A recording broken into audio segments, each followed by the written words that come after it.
brain is absolutely sprinting at top speed, right? There's this visceral exhaustion to a racing mind that honestly doesn't even have a formal everyday name yet.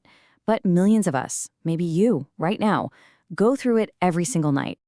You know exactly the feeling I'm talking about. You're lying awake, staring at the ceiling, thinking you're just about to finally fall asleep, and then, boom.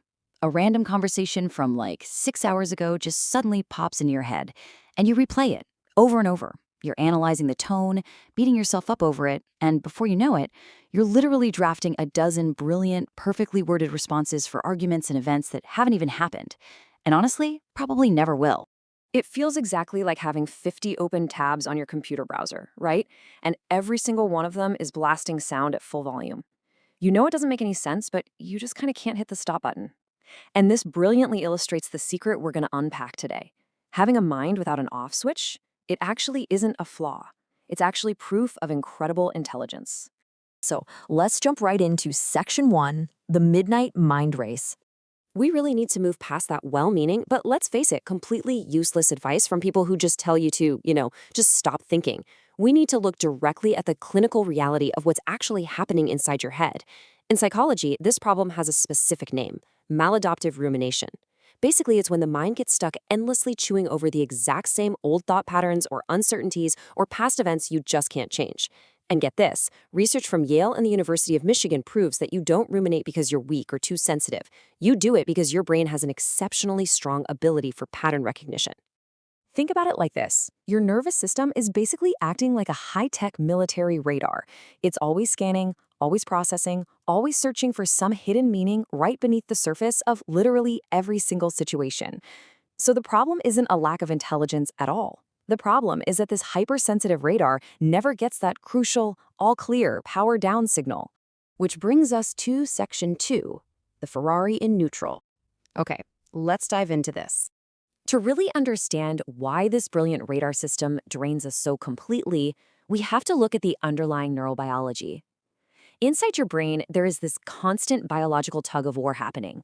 On one side, you've got your prefrontal cortex, the PFC. Think of this as your logical CEO. It's in charge of planning, logic, and putting the brakes on panic signals. But when you get stuck in an overthinking loop, this CEO gets entirely hijacked and swept away by the default mode network, or the DMN. And the DMN is the part of the brain responsible for all that endless, uncontrolled background chatter. So when the default mode network takes over, your brain is literally like a Ferrari with a massive, powerful V8 engine, but your foot is totally stuck on the gas while the car is in neutral. The engine is just roaring. You are burning through so much fuel, but you aren't moving an inch forward. And psychology actually reveals kind of a heartbreaking truth about this roaring engine. It really often stems from childhood.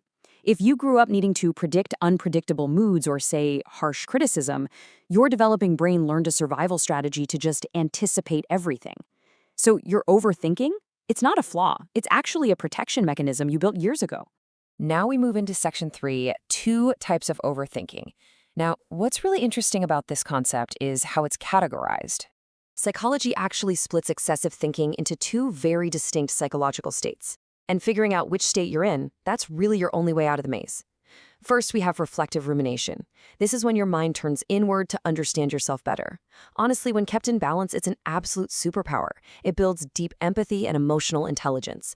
But then there's brooding rumination. And man, that is the silent killer. It's completely passive. You just drown in regret. You replay arguments just to beat yourself up over them. And it literally costs you your sleep quality while trapping you in crippling analysis paralysis and social anxiety. Let's transition over to Section 4, the sneaky dopamine trap. Let's slow down for a second because we really need to uncover a fascinating scientific mystery here. Why does willpower completely fail us? Like, why does the advice to just relax actually make us incredibly annoyed? Well, most of us swing back and forth between healthy reflection and toxic brooding without even noticing. And we slide so smoothly into that spiral because of what's called the illusion of mental progress. When you're brooding, it falsely feels productive. Your mind literally tricks you into believing it's solving a hard problem. But really, you're just sweating on a mental treadmill, running at full speed, but going absolutely nowhere. So, the crucial point is this chilling fact from neuroscience. Your brain is actually running on dopamine. Now, we normally think of dopamine as just a feel-good chemical, right? But your brain releases these tiny hits of it during the process of problem solving, even when those problems are completely imaginary. Every single time you build a sharp argument in your head, your brain rewards itself. It literally turns overthinking into an unbreakable chemical addiction loop. You absolutely cannot use willpower to fight a system that is chemically driving you to maintain a false sense of safety. And that brings us to Section 5, taking back the wheel. Since we know we can't just force an anxious brain to shut off, we have to become patient guides and completely change our relationship with our thoughts. I want you to think of your anxious, overthinking mind as a pair of virtual reality goggles pressed tightly against your eyes. When they're on, the disaster playing out inside feels completely 100% real. The psychological concept of cognitive diffusion is simply the act of taking those virtual reality goggles off, holding them in your hands, and recognizing, hey, it's just a movie. This isn't my actual reality. And here is exactly how you do it. Step 1, notice the toxic label you're giving yourself. Step 2, and this is where the magic really happens, simply add the phrase, I'm having the thought that. So instead of telling yourself, I'm a total failure, you say, I'm having the thought that I am a failure. I know it sounds small, but this tiny adjustment in your inner language is profound. It separates you from the thought. You're basically stepping onto the shore to watch the river flow by, which literally shifts the blood flow right away from your panic-inducing amygdala and drops it straight back into your logical prefrontal cortex. Let's move on and see how this builds, because logic alone actually isn't enough. Since overthinking is basically a nervous system running on old survival software, we have to update the safety signal for the central nervous system. And to do that, we have to use the language of the body. You can use somatic experiencing techniques, like the famous 5-4-3-2-1 grounding method. When you feel your mind start to race, just pause. Find 5 things you can see right now, 4 things you can physically touch, 3 sounds you can hear, 2 things you can smell, and 1 thing you can taste. Or, hey, if you need something a little more intense, go splash ice-cold water directly on your face. You have to forcefully pull your mind out of the imaginary future and drop it straight back into your present physical reality. This is how you finally take your foot off the gas of that roaring Ferrari engine. And you know, the neurobiology behind why this physical grounding works is just beautiful. Your default mode network, that endless background chatterbox we talked about, literally cannot do 2 things at once. When you force your brain to focus on strong physical signals from the real world, it is biologically forced to pause the imaginary conversations. You are showing your body, in real time, that there is no predator chasing you right now. You are safe. If you take away anything from this explainer today, please let it be this. Overthinking is proof of a mind with extremely high processing power. You are not broken. You are not unstable.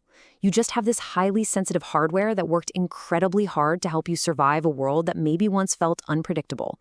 It just needs a patient guide. So I want to leave you with this lingering question. Are you ready to step out of that dark theater and become a patient, caring guide for your own brilliant mind? Try taking off those VR goggles with cognitive diffusion. Ground your Ferrari engine right here in the present physical moment. Change the way you relate to your thoughts, and I promise you take away their absolute power. Thank you so much for joining me.